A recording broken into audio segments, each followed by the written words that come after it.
Shit. Hit the thing. Damn. Yeah. Yeah. It's another new year. It's a 2024.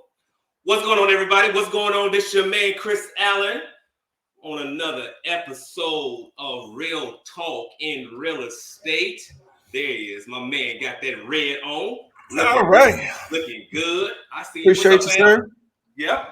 Happy New Year to you. Happy New Year, man. Happy New Year. Happy New Year to you, man. I'm so excited to be back at it. I kind of missed what was off for 1 week. We had 1 week off or something like that. Yeah, we had 1 week off. We took the week of Christmas off. Absolutely. Yeah, we had broke on the last episode, December 19th. We had Miss Dana Johnson from Property. So we had her on, took a week off for Christmas, and we're back. Yeah, we're back.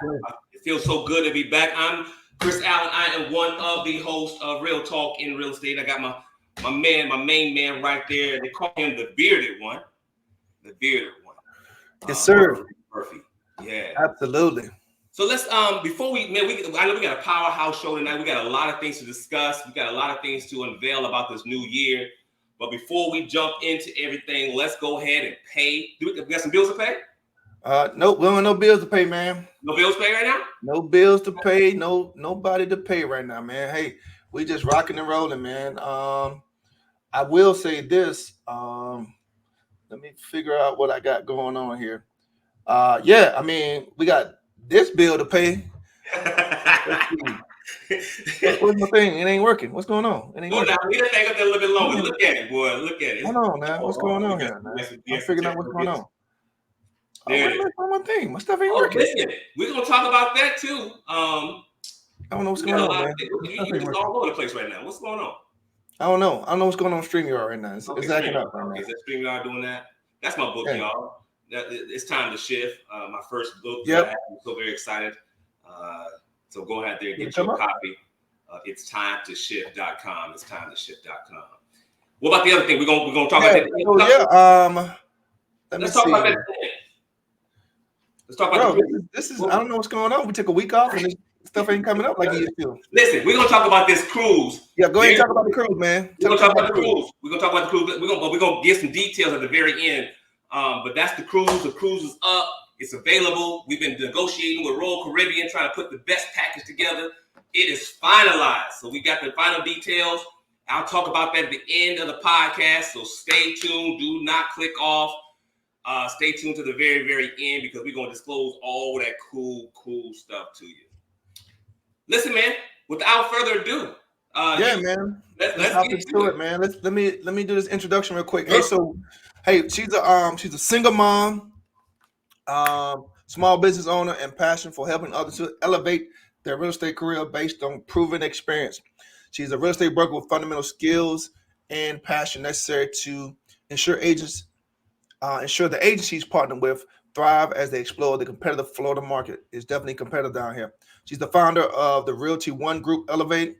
She has an extensive 15 plus years history of matching extraordinary homes with extraordinary individuals, and doing so while assuming everyone involved attains the 5-star experience they deserve every step of the way. Empowering agents to provide the same experience to their customers is her goal, and providing agents with cutting-edge technology and allowing them to keep nearly all commission they earn, as is the core of her Realty One Group Elevate. Hey, let's welcome out Miss Tanya Cosmini. There she is. Let's add that. There she is. There we go. Look at that backdrop. Fun, right? I'm not good with technology, so someone did this for me, but it's been great. Look at that backdrop, man. Right? Okay. That's good stuff. Welcome to the show. Look at that. I see you. Welcome. This looks good. Welcome to the show. Oh my gosh, thank you so much for having me. It was so fun to listen to you guys. I mostly want to know what involves in paying the bills, why we talk about that, and then you've got to tell me more about the cruise. Like, who doesn't want to go on a cruise? So I can't wait to hear all about this. Yeah, who doesn't want to go on the cruise, right? Who doesn't want to go on the cruise? And so we got some sponsors. We have sponsors when we talk about paying the bill. Yes. Last year we had an awesome sponsor with, and so you know, when we have sponsors, we make sure that we pay the bills with those sponsors and make sure that we promote them and do everything that we can to promote their businesses. Absolutely. That's awesome. I love that. That's very cool. Yeah. So good stuff. Good stuff. Yep. So real quick before we jump into the nuts and bolts of real talk in real estate and ask all those important questions that everybody wants to know, kind of give us a backdrop. Sure. I would say Tanya or Tanya? Tanya. There you go. There you go. It's okay. I respond to both. I love it when, I mean, both of you guys have pretty easy to pronounce names. I'm sure people don't mess it up often, but people ask me why I pronounce it Tanya, and I don't know. That's what my mom told me my name was. Like I don't know why I don't pronounce it Tanya. But like, because you know the other spelling is Tonya. How do you pronounce that? Ton. Tanya. I don't get it. Yeah. So we could talk about that another day. So you answer by both, though. You answer by both. I do, because it's not worth it. Like, what a small thing, and why would I get worried about something so small? Right. I don't care. I don't care. Just don't call me Tiffany. That I don't like. Don't call you broke. Don't call you late. Yeah. I love it. Go ahead and give us the aerial view of who you are and absolutely. How do you get to this place? For sure. So, I mean, Maurice summarized it pretty well. So I'm a single mom. I started in real estate here about 5 years ago. It wasn't my first rodeo in real estate. I had done it in Colorado as well as Virginia. And when I started here, I started as a single mom. So the purpose was significantly different. You know, I had been successful selling real estate before, but it was kind of more for fun money and stuff like that, as opposed to, you know, how I was going to provide for my family. That's a very different place to be in when, you know, you have someone in your family that's a W-2 employee that has insurance and a paycheck every week, as opposed to you kind of being the breadwinner. So I came into real estate here really, really hard, like very, very hard. I would do sometimes 6 open houses in a kid-free weekend because I had to make up for the time when I had my kids, because I didn't have any family here. I didn't want to necessarily pay for babysitters. As you both know, we get paid at the end, not in the beginning. So, you know, you're a bit of a volunteer hoping that that is going to lead to some money. So to spend a lot of money on babysitters in the hopes to maybe get paid is not a really good way to run your business. I have always run my real estate business as a business. You know, I relook at everything every 90 days, or I did then every quarter, to make sure that what I was doing, you know, the fruits of my labor were happening. And, you know, it's been a journey for sure. I mean, I was able to go from, I got licensed in July or at the end of June. And by the end of that year, I had closed 6 transactions, which, as you know, in 6 months, that's good. To do 6 transactions. Yeah, that first December I was licensed. We were the top producer at our Keller Williams office, which is pretty cool, right? I mean, that doesn't happen very, very often. So, you know, I kind of hit the ground running and have never looked back. I'm always growing and expanding, and in this new role, I'm loving guiding and helping and mentoring agents based on what worked for me and learning what works for them, and trying to blend the two. It's a pretty amazing place to be in. Good. Gotcha. You said June of what year was this? This is June of... I knew you were going to ask me the exact year. I think it's 18. Okay, 2018. I think it's June of 18. You know, time is such a thief. And I feel that through COVID, there's been like the years are really strange and you get backwards. You're like, wait, what year? Wait, we stayed inside for 1.5 years. So what year was that? Well, I knew I hadn't heard the year at that point. So I wanted to make sure that we kind of... I'm not going to bet $1,000 on it, but I feel pretty confident it was that year. Yeah. So that's pretty remarkable though. I know, Marcus, you got a question, but from 2018 to 2024, almost 6 years to reach the high level that you reached. That's pretty awesome. It is, you know, it is pretty remarkable, and I'm proud of it. I don't advertise or, you know, wear it or say it as often as I should, because that it already happened, right? It's done. Like we got to move forward, right? We got to keep going. That was the past, and this is now. Right. I have a huge growth mindset and a huge abundance mindset that, awesome. You know, I you know, I love, and I'm being sarcastic, when agents don't want to share what's working for them, right? Like their secret sauce. Mhm. And my thought process is my secret sauce and Right. Maurice's secret sauce and Chris's secret sauce.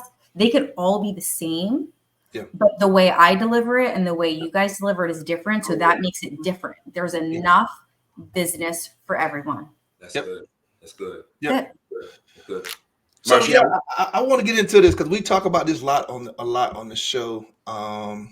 When agents have their backs against the wall and they really have no option but to sell. So Sure. kind of walk us through your mindset at that point in time when you had to go out and get it. And then my second part of my question is, what advice are you giving to maybe newer agents or agents you're giving guidance to of how to have that grit mentality? Mm-hmm. Absolutely. So number one, I have learned that you can learn grit. You can, but a little bit has to be innate, right? A little bit, I can't teach you grit. I can show it to you and I can say, this is what I've done. But unless you're going to dig deep and find it for yourself, I can't make you have it. Yeah. And when you're right, when you have your back up against the wall and you have no choice, you fall forward every single day. I was not afraid to make mistakes. I was not afraid to spend money. I know that sounds crazy because I just told you I didn't really have any, but 0% credit cards were my best friend. Mm-hmm. I mean, you've got to spend money to make money, right? You have to in this business. You can't go to an appointment without something beautifully printed out. That costs money. Right. It just does. And you can't go without business cards. And then when you have your first listing, you better have some really nice signs for the yard, and those signs are not inexpensive. So figuring out how you're going to pay for things in advance is something that I think when your back up is against the wall is really something you have to do, because you got to pay the rent or the mortgage, you got to put gas in your car, you got to put food on the table, and then you got to figure out what part of that you have left to do the rest of it. So I worked backwards, if that makes sense. Like, let's just pretend I had, $5,000 to invest. I was like, okay, well, really, I've got $1,100 because I've got to get all those other things paid for. And so that's, when I say I run my business like a business, I didn't just like, I'm going to just buy these things. I made sure it was within the budget, but I gave myself a budget, because again, I have abundance.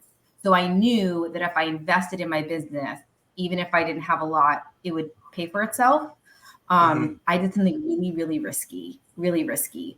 I don't know. You guys might know this real estate coach. Do you know Krista Mayshore? Have you ever heard of her? Yeah, I've heard of her. Yes. That's so all on the internet. Well, her story spoke to me, and this was 5 years ago. Like, I loved her. She was an educator. I used to teach as well. We both had master's degrees in education. And I loved what she was selling, if that makes sense, like her real estate story. So I spent an obscene amount of money on her coaching program, a lot, much more. And again, I put on a 0% credit card, and it paid for itself. I got so much business out of partnering with her and listening and doing her program. She did a lot of social media targeted advertising when it was like kind of just coming out, and a lot of video. And so I've been running YouTube videos for like 5 years, where a lot of other agents were really scared of it. We were up there doing it. So if your back up is against the wall, figure out your budget and run with it. Just make it work. Maybe find an agent in your brokerage, in your office. God, could be anywhere in the country that will help you. You need a mentor and you need a coach. Everybody needs accountability. And that's what I gave myself. That's good. At the Keller Williams office, I got some good guidance, but I wasn't feeling it. They weren't giving me like the feels of what they were doing at their business. And that's how, through targeted social media advertising, that's how Krista found me. You talked about, real quick, which is one of the things we always talk about on the show, is talk about mentorship, education, coaching, and all that. With all the noise that's going around on the internet about programs after programs after programs, how did you narrow it down to figure out which one resonated with you that you were going to spend your money on? Great. That's such a great question. So number one, the Keller Williams office I was with was new. And they didn't have like that traditional coaching program that a lot of other Keller Williams offices had. So I didn't really have it in my brokerage. And it might have been that I also didn't want to bother anyone, which now I understand as a limiting belief. There was probably a lot of agents there that would have been really willing to help me. I just didn't probably have the confidence to ask them. So I sought it outside the brokerage, which was probably not the best choice, but it did work out for me. I probably made 10 times my investment that I made with Krista. But it's figuring out what speaks to you. Again, like Krista's secret sauce is different than my secret sauce, even though I'm using her sauce I still use it to make myself better. So if there's someone on social media that's speaking to you, reach out to them, figure out what they're doing. For the most part, I think that abundance mindset has gotten a lot better and a lot more well received, especially here in Northeast Florida. I feel that in the last, probably through COVID, there's been a ton more collaboration with different brokerages, right? Like we're not afraid to talk to agents or meet them for coffee or put a group together and pull people from different places. There isn't that like, I can only be with agents from my brokerage. Like I can't see them in public, which is, I think, awesome because we're so much better together. Yeah. That's good. That's good. So I do have a question. So single mom, Yep. you were married before, right? Oh yeah, a long time, 14 years. Okay. So now married 14 years and become a single mother. What are you thinking to say, I'm gonna go into real estate? Like how did that? I had done real estate before. Okay, gotcha. So let's back up. Graduated from college in 2001. Okay. And thought I was going to become a veterinarian. Oh, okay. Yeah. And my senior year, when I'm applying for vet colleges, it just didn't speak to me anymore. I was like, I don't want to do that. I still love veterinary medicine, but this isn't what I want to do. So I met with my advisor and other people, and they were like, Tanya, you're such a good teacher. Like you explain things so well. You're a great listener. I like to talk.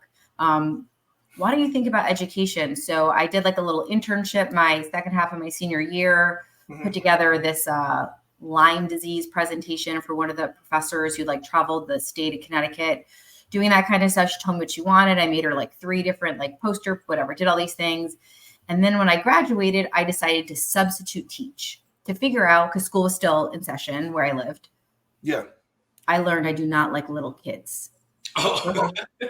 Yeah, like K through 6 is not my jam. It was like glorified babysitting. I'm like, don't touch your neighbor. Stop picking your nose. What am I doing? Right. Yeah. There's no teaching here. Thank God there are people that love them.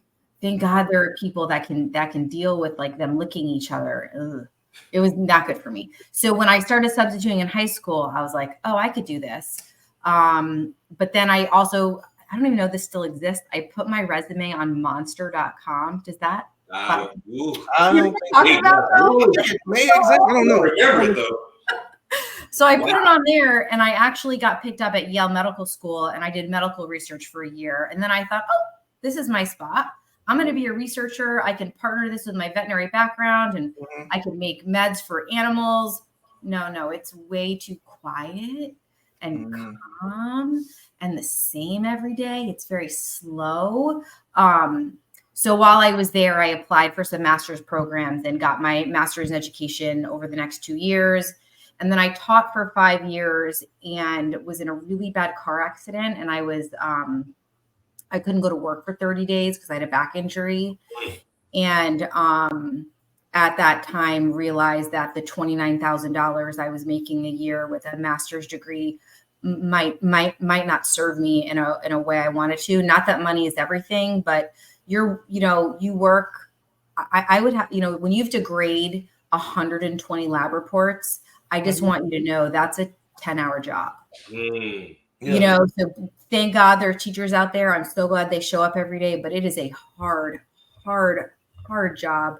And my ex-husband was in the military. One of the military wives was a realtor. And she was like, why don't you just get your real estate license? It's so easy. It's an online course and you just take a test. And I said, okay. And I did it. Right. And that was it. That was like June of 06 or 07, long time ago. Got you. Okay. Yeah. Okay. So now that's like the short of it. Yeah. And I stayed in real estate the whole time, did a bunch of moves, and then got relicensed in Florida in whatever year I was thinking, maybe. Got you. Okay. Okay. Now was she a successful real estate agent? Is that why you took her advice? Or was it just something to do outside? No, you know what's funny is she was not a super successful real estate agent, the girl whose advice I took. Especially that type of attitude.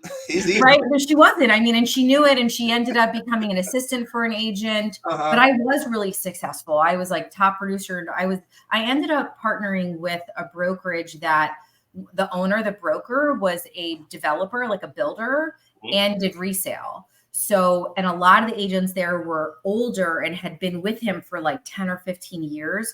So the sites were open. They didn't keep site agents there, but we could sit there. Wow. So like I was like ready. I was so excited. So I would sit at these sites and get all these buyers. And because we didn't have site hours, if the buyer didn't like that site, I would lock up and leave and just go show them their property.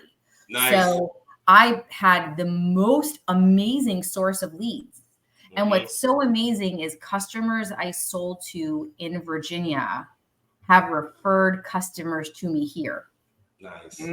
Nice. That have then like, I can like trace one customer back to 2007 and to like transaction after transaction after transaction. It's so cool. It's so cool. So do you have a question, Maurice? No, go ahead. Let me ask you this. So, and I want to be frank. So you don't seem like you came from a background where grit was necessary. Where did that come from?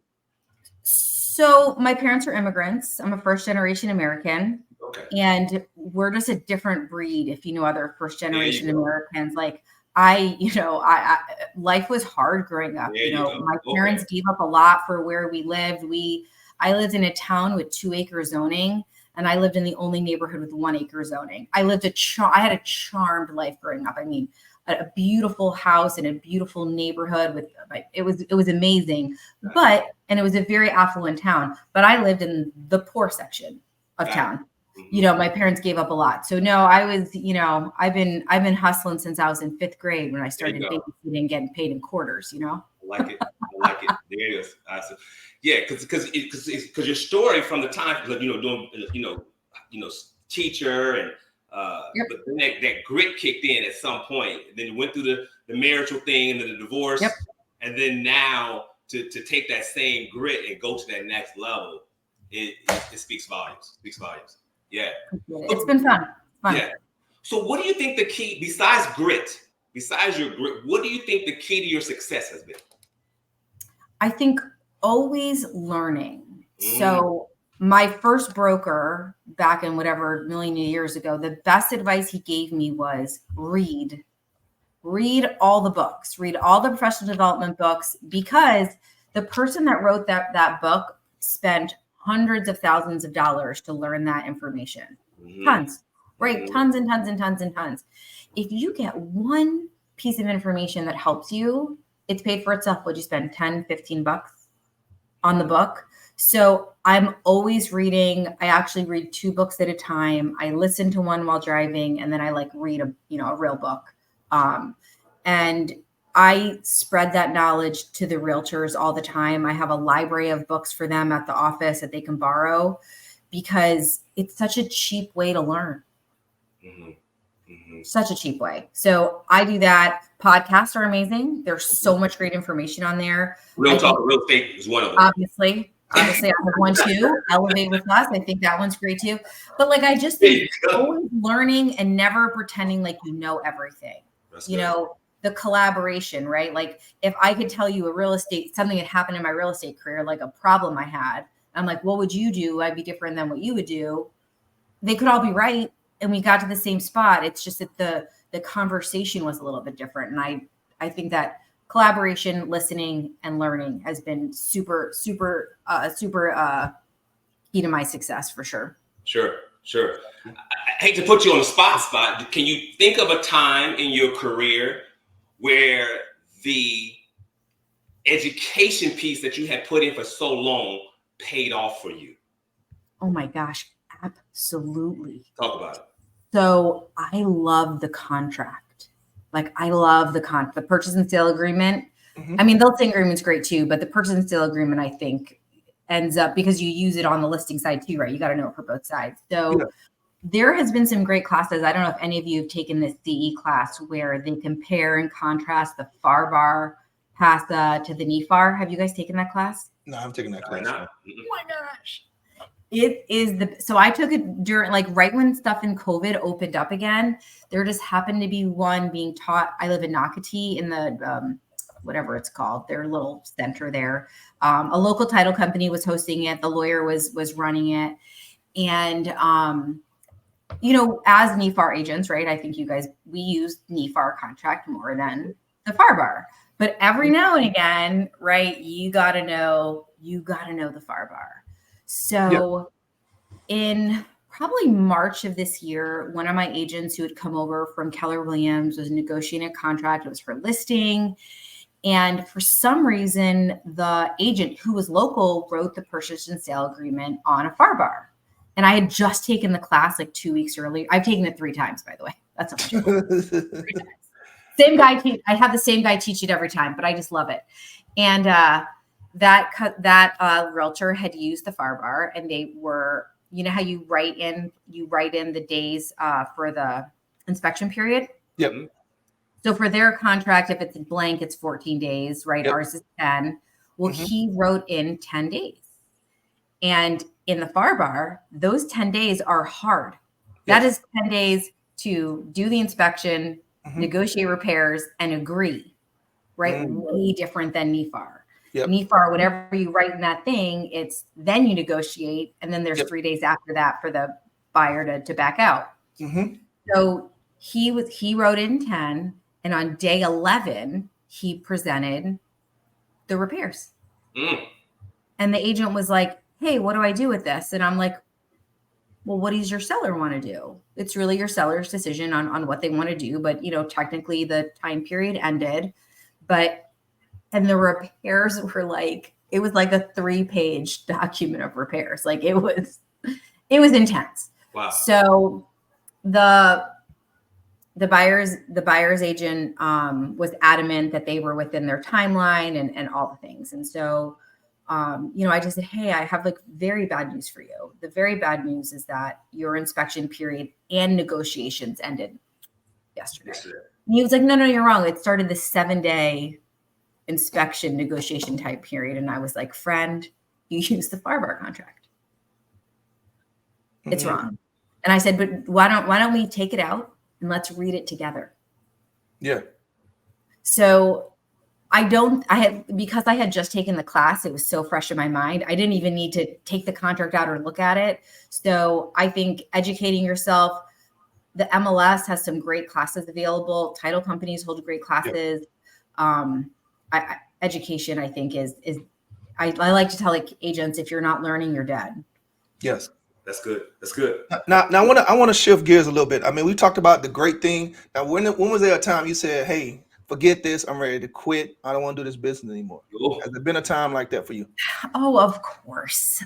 Very brief. You know, like when you go on a listing appointment and you don't get it, and because you tell the agent that, or I lied, you tell the seller that you would never work both sides because I don't like to do whatever they call a birthday sale. Yeah, it always goes ugly. I don't recommend it. And the agent they chose ended up bringing both sides. And then after the deal closes, the seller calls you and says, hey, I totally made a mistake. It was awful, just like you said it would be.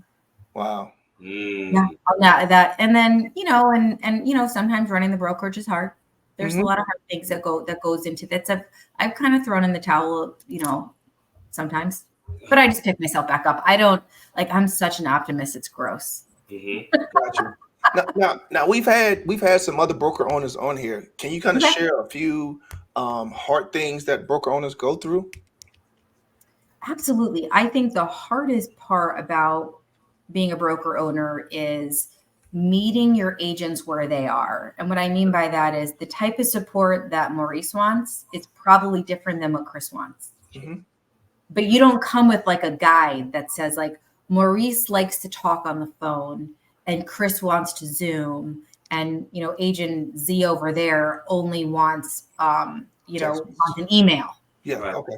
So like that part is really hard because not meeting people where they are creates a communication barrier, not intentionally, right? Because nothing in this brokerage is about me. Right. It's about the agents. So it's meeting them where they are when they need it. I think is the hardest part, because that's when they get mad, right? When they expected me to do it this way and I did it that way. Mm-hmm. Got you.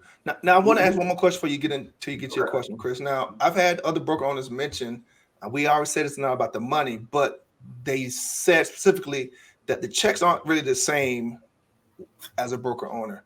Can you speak to it a little bit?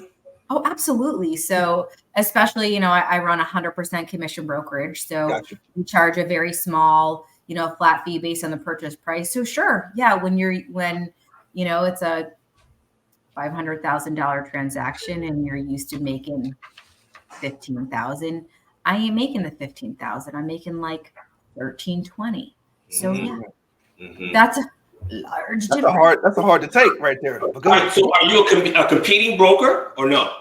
So great question. I do still sell real estate, but only to my past customers. I stepped away from it for a while, and I realized that I was doing everyone a disservice, my past customers and the agents. I think that if you don't have a broker that's working the contract often and things like that, how can they help you? I don't know the conversations. I don't know what the buyer's agents are doing or what the listing agents are doing.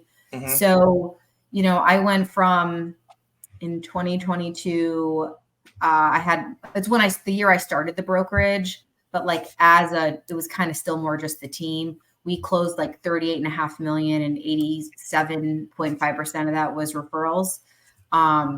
To this year, I think I'll close like 8 million. So, I've taken I don't work internet leads, any referrals that come in from other Realty One groups. I don't work, those all get given out to the agents. So I do still sell, but I do ask if I have sellers that call me, that want me to list their property. If they tell me they're interviewing other agents, I kindly decline the opportunity.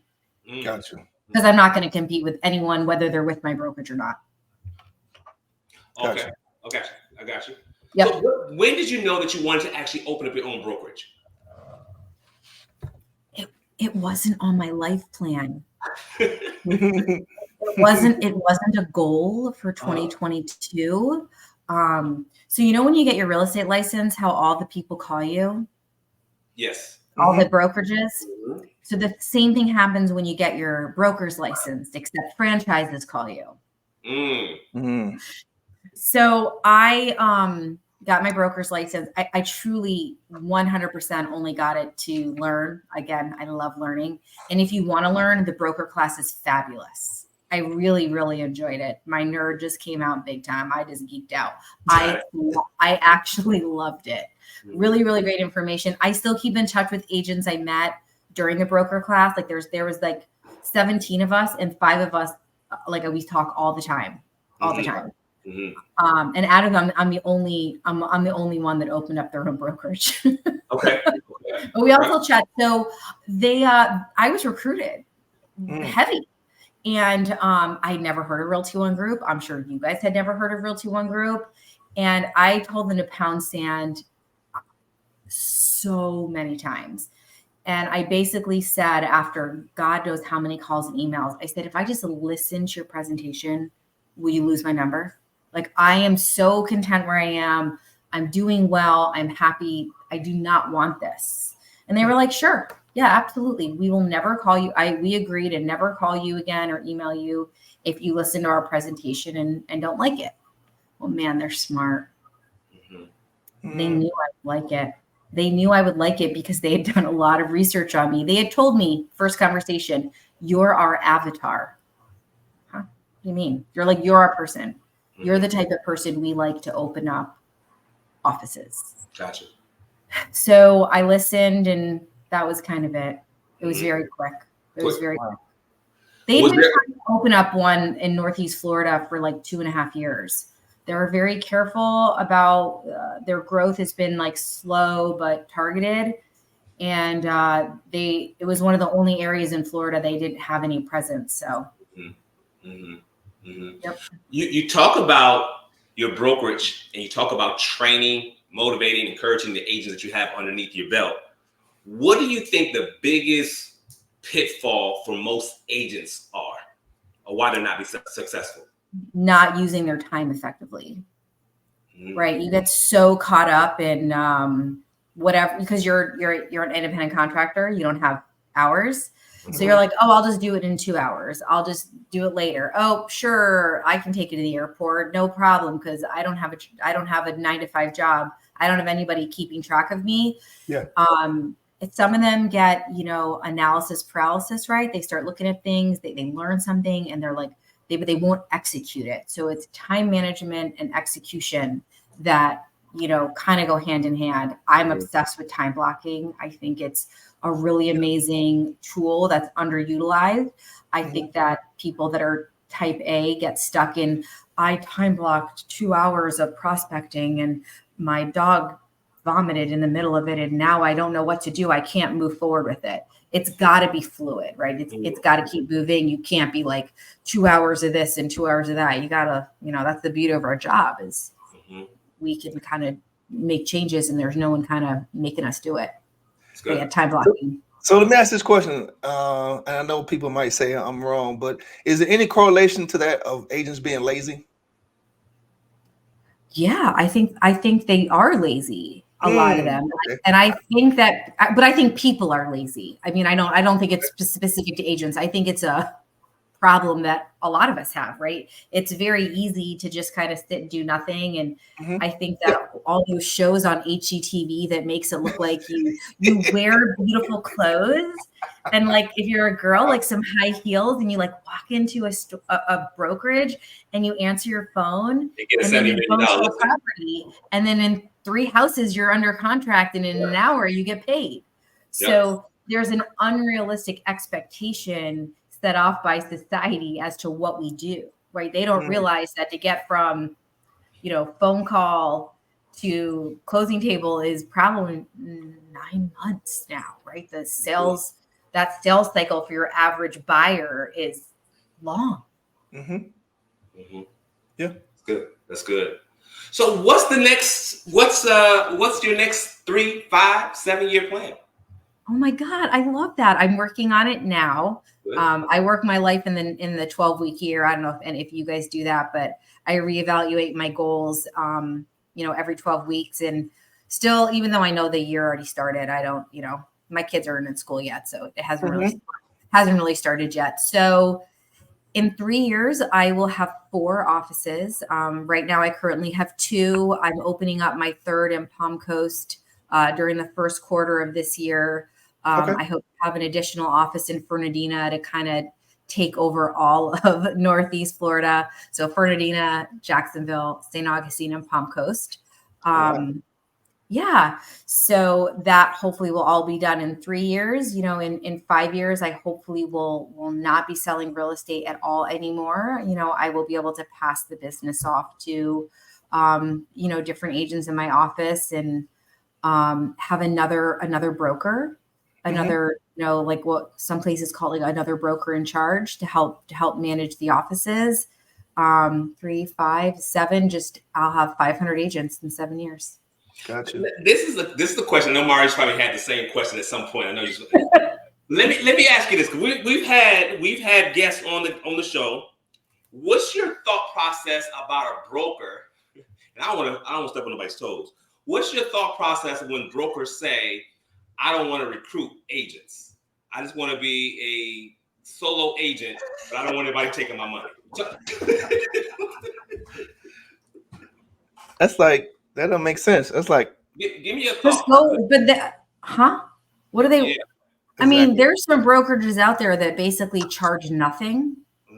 I mean, so number one, your dues are more expensive when you're a broker. You got to carry errors and omission insurance. That is not cheap. So that makes no sense to me. No sense. I don't understand. I would love to talk to one to find out what their reasoning is. Because to me, that doesn't make any sense. I don't even, no. Right. No. I mean, it just doesn't. The liability's too much on it. Like I would, if my goal, if my life was steering me toward just being a solo agent, I would just hang my license somewhere that charged me, $100 a transaction or whatever. There's a few of them that are very, very inexpensive. You don't get tools or support or anything like that, but you have a broker's license. What do you need at that point? Right. Gotcha. So here's my question. So, I'm the controversial side of the show. So no plans of getting remarried in the next 3 to 5, 7 years? So funny. No. I did that. Gotcha. For a long time, right? I was with my ex-husband for 17 years. We got married young. We have 2 kids together. Okay. I do have a long-term boyfriend. We've been together for a long, long time. We don't even live together. Wow. I'm enjoying yeah, I know it really surprises people. What's funny is we don't often tell people that we're dating. And when we went to Realty One Group training, like they flew us to California for training on the brand. Like a month later, someone from corporate called and they were like, "Hey, so a couple of us have a question." And I was like, "Yeah." They're like, "Are you and Sam a couple?" Well, it didn't help when you rubbed it on your back. It didn't help. We left everything together. Like we weren't in separate cars. We arrived together. But, it's like we were able to separate those parts of our life. But for right now, I'm going to say no. But I don't want to take it off the table that it might one day maybe possibly happen in the next decade. Okay. All right. You got a question, Maurice? I got one more question for you, Chop in there, Chris. So you mentioned something about liabilities, the liabilities of being a broker owner. What are some of the maybe main ones that keep you up at night? Oh my gosh, so many. Agents misspeaking about fair housing, right? Like fair housing is federal. And it's very easy to make that mistake, right? Like what is the number one thing buyers ask you when they're moving out of town? What's the good area? Yep. We can't say there are no good or bad areas. That's an opinion, right? We can always only talk in facts, right? We can only say 100% truth. What I think is good and what you guys think is good could be different. Same with schools, right? So all of that is very, very hard. I think that the agents working as volunteers for too long for their buyers and sellers, right? Getting trapped into that hope. I don't like to waste time. So them talking to customers for too long and never kind of closing the deal, that worries me for them because it's wasting their time on things that could produce money, right? Because we're all in this to make money, right? And we like to say you got to triage your customers. So not that that's a liability. The other liability issue is I don't like agents driving customers in their cars. That's my personal preference. I think that's a huge liability that I recommend they don't do. I am also a little bit crazy about agent safety. We try to talk about that as much as I can about, you guys, do you guys use Forewarn?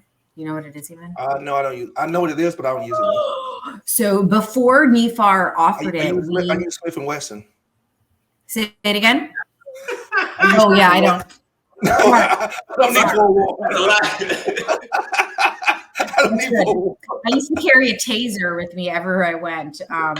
But, if you're meeting strangers, you could do a quick background check on them through Forewarn. So I was really excited when NEFAR provided that. So, just consistently and constantly reminding them to keep their customers in front of them, right? It's a point of safety. It's very easy to get comfortable with somebody and allow them to be behind you. So their safety really, really, really worries me. Worries me. I tell them all to have a plan about sharing your location. I have some that share their location with me at all times. So their safety, wasting their time because you can't get any more of it. And fair housing violations freak me out. Gotcha. Wow. Go ahead. You weren't expecting that, huh? No, I wasn't expecting that. No. So here we go. If we had to create a reality show right here in Jacksonville.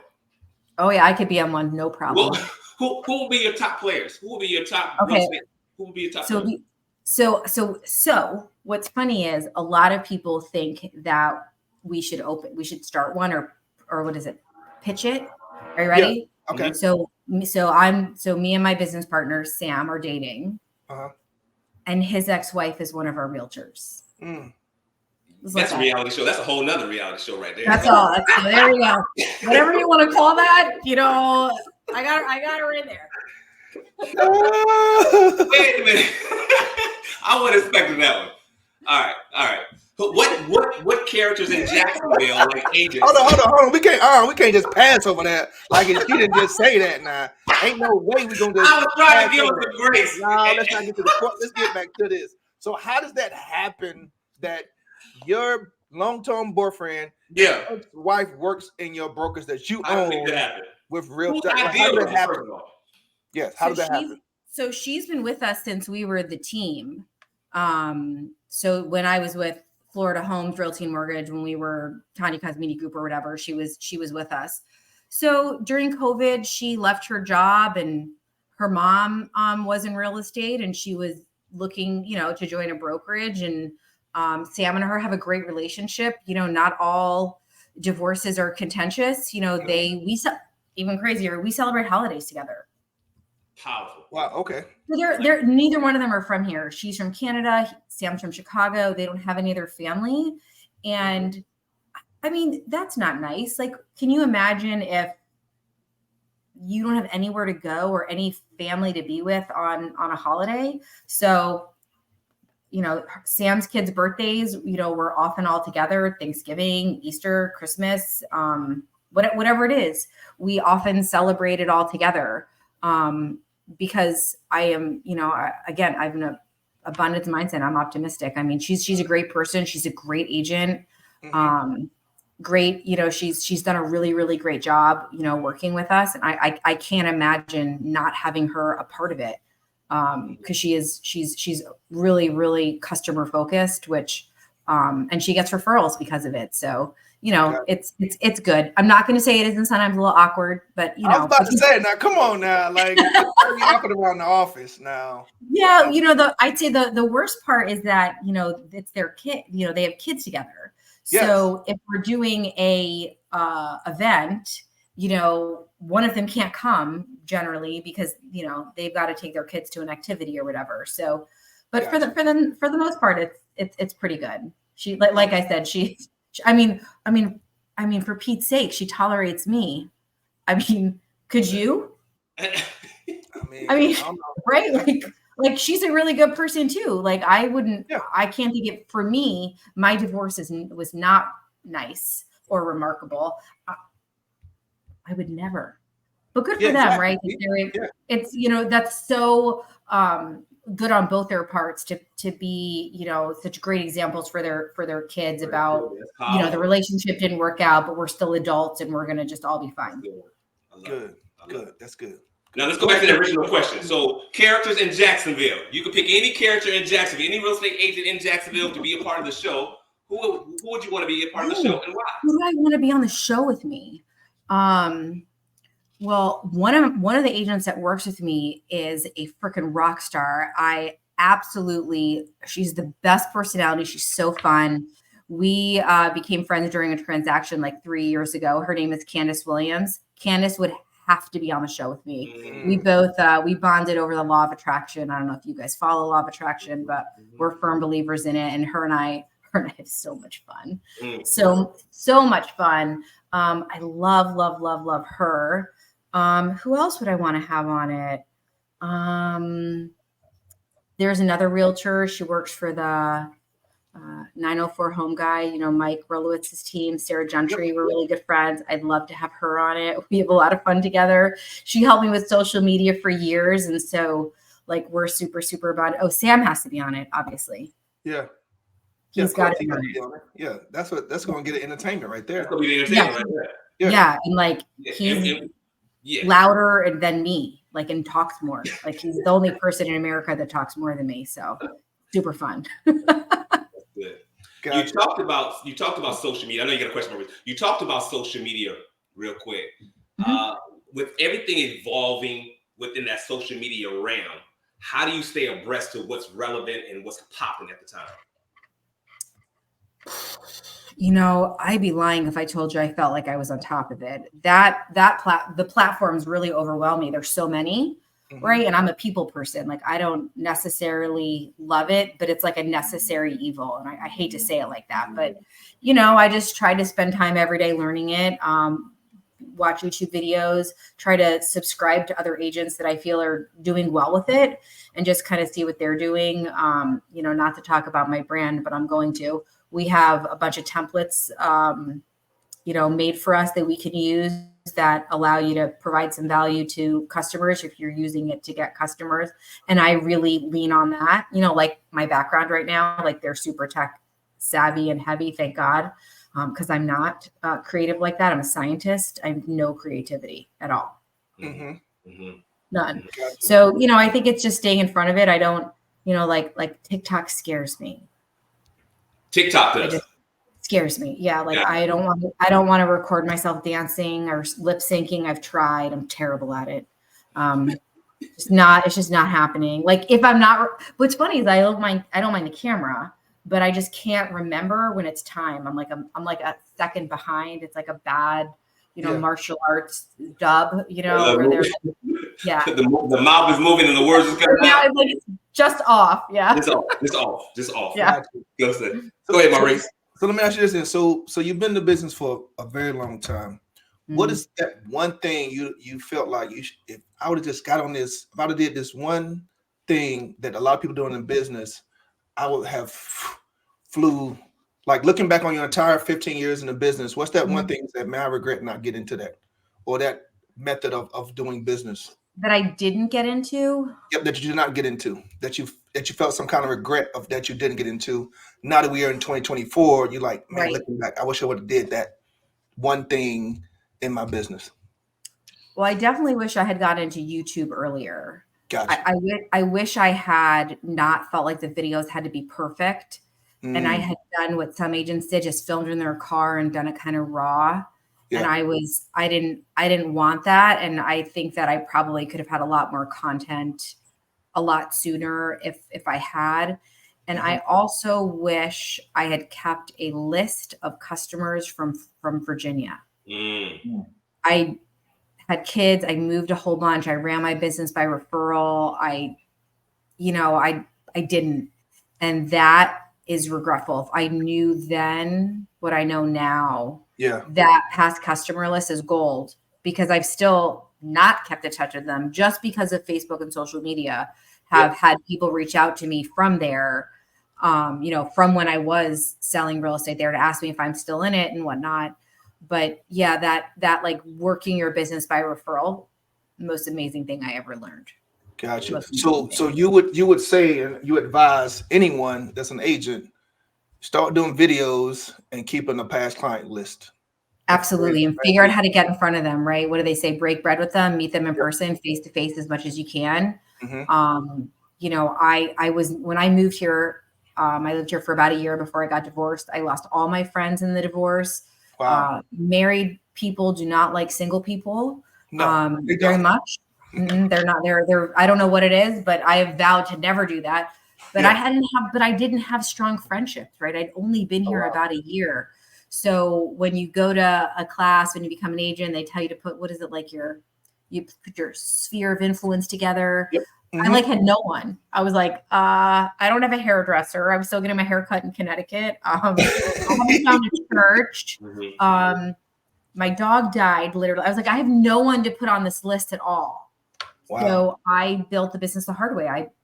Online leads. And if you spend money on things, you're going to make them work. But from that, I was able to close in 2022, just under 40 million, 87% referral based. So those referrals are incredible. Whatever it looks like for you, how to get in front of people, do it. Call, text, email, send them a video, text message. What else can you do? Through a customer event, Popeyes, all of it. That's good. Yeah, that's good. So what's the one thing, Tanya, that you're going to work on this year that you feel like you have been neglecting working on, and you've made a commitment to yourself this year to do certain things? That's a great question. So I haven't revealed my word of the year yet. But I'm gonna. I didn't know I was saving it for y'all. Only on this, it's exclusive, right here on this show. Exclusive. It's gonna sound crazy because it's not really super business related. My word of the year is self-care. Because I know with that I will be better in every part of my life. When I put self-care first, I know that I will be a better parent, which is the reason why I do these crazy things is for my kids. They're my why every day of the week. But with that, I'll be more available to the agents and more available to the, every part of the brokerage. If I remember to put myself first, right? What did they say? You can't pour from an empty cup. Ye cup has been ye empty. So we're filling her up. That's good. Well, good stuff. Well, listen, you got another one, Marcus? No, I don't have any more questions, man. I think great show. We could oh my God, this was so fun. We can literally go on and on. But first of all, we thank you, Tanya, for gracing us with your presence, coming on the show, agreeing to do the show. You came on and you was raw, authentic. You shared your story. We definitely appreciate that you didn't hold back. So thank you for that. I so appreciate the opportunity. It was super, super fun. I just loved it. It was great. Yeah, great stuff. Well, listen, we always give our guests the final words. Go ahead and kind of give the final words, encourage some people out there. Anything that you would like to share, anything like you want to say, the floor is yours. Oh my gosh, thank you. So, for all the realtors out there, just remember there is enough business out there for you. Don't get overwhelmed or discouraged by other agents doing more business than you. The business that you have is right in front of you because the people that sphere you have. And if you don't have a sphere, we can help you find one. You've just got to put yourself in front of them because remember, when they think of real estate, you want them to think of you. And the only way for them to know is if you tell them. That is my piece of advice for the year. Just get in front of them. Just get in front of them. I love it. Well, we thank you so much again for coming on the show, dropping the gems, the jewels, keeping it real and authentic. So we definitely appreciate that. Okay. Absolutely. If there's anything that we can do, any help that we can give you, don't hesitate to reach out. Thank you so much. Same. Would love to connect with you guys again. Sounds good. So much. All right. Well, listen. So listen, man. What do we have left to go for the show? You want to talk about you talked about the cruise already. So let me talk about the cruise real quick. So the cruise is out. The cruise is available. Can you drop a link? Or can I drop a link? I don't have the link. You don't have the link. Okay. Let me go to the branding piece. Let's see if this works this time. There we go. There's the cruise. So that is. So he says as a deposit, right? Yep. So the cruise, the numbers are out there. Let me see. The numbers are out there. We're going to be deporting from Port Canaveral. That is on the 7th.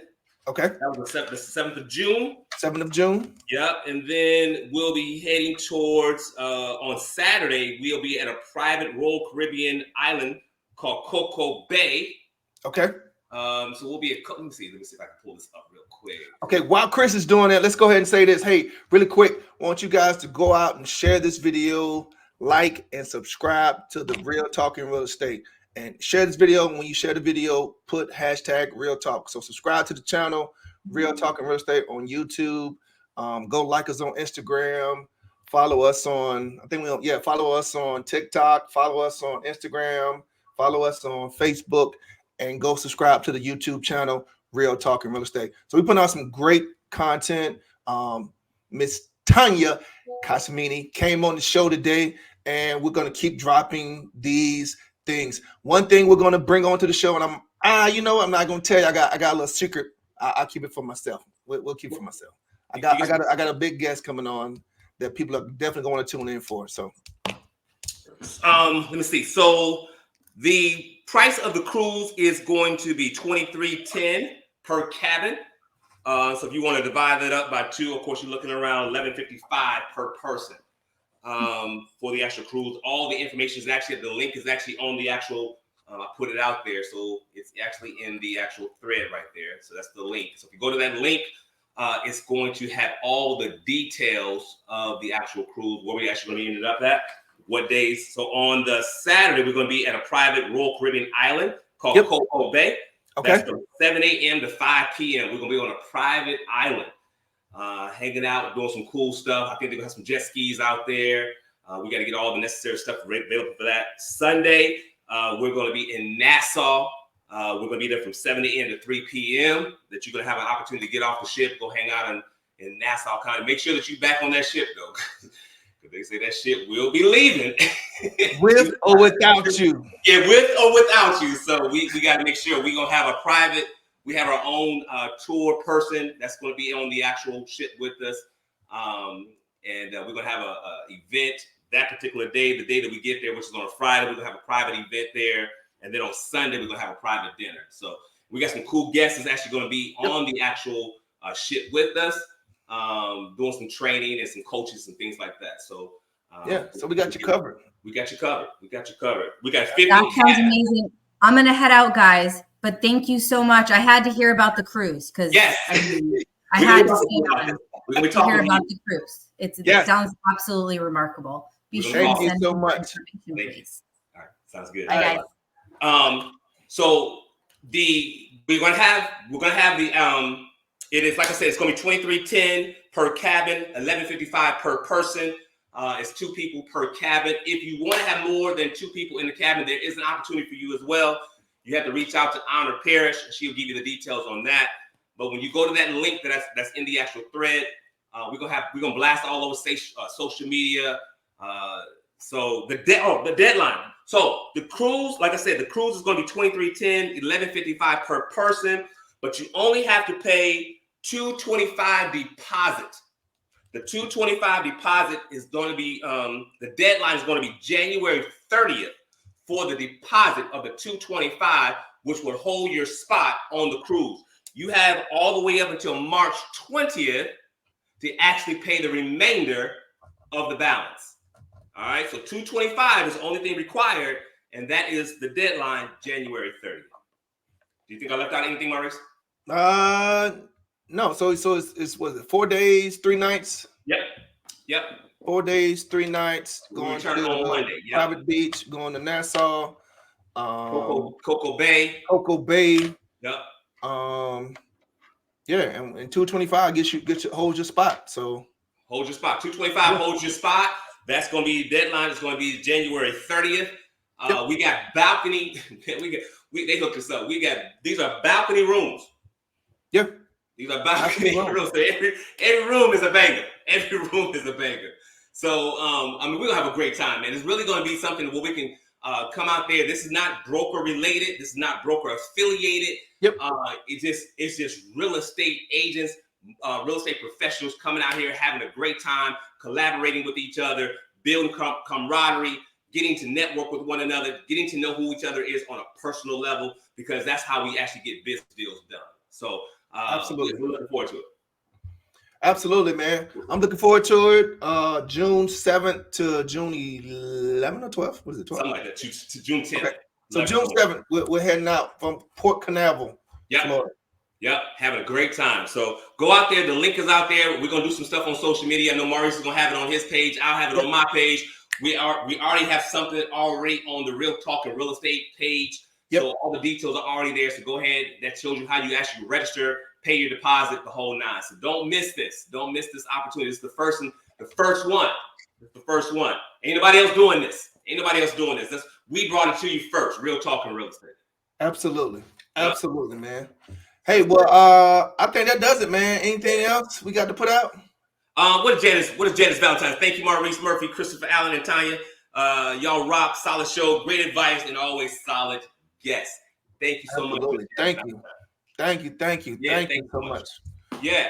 And there's opportunities for sponsorships as well. If you want to sponsor the show, Real Talk and Real Estate, reach out to myself, Chris Allen, reach out to Maurice Murphy through our social media platforms. If there's something that you want to do, you want to be a sponsor of the show, go ahead and reach out to us. Also sponsorship for the cruise. If you want to sponsor some people on the cruise, you want your banner out there, go ahead and reach out to us as well. Okay? Absolutely. That's it, man. Great show, great show, man. We'll have this up probably next hour on YouTube. So go ahead and share this information out there. Send it out to everybody you know. Great show. Absolutely. Share the content. Share the content. Video. Real Talk and Real Estate. At Real Talk and Real Estate. Hashtag Real Talk when you share it. Talk. I love it. We couldn't get. Why don't we have Real Talk and Real Estate? We don't have that hashtag. No. I just put Real Talk. Okay. I don't know. Just put Real Talk. I don't know. Okay, let's do it. All right, man. Great show. Until next time, y'all. We're gonna be back here. We got another banger next week. So right here, next Tuesday, 6 to 7, Real Talk and Real Estate, where we give you the pure, authentic talk in real estate. We don't hold no punches. We don't hold no punches. We absolutely not. All right. So until next time, don't talk about it. Be about it. We out. Peace.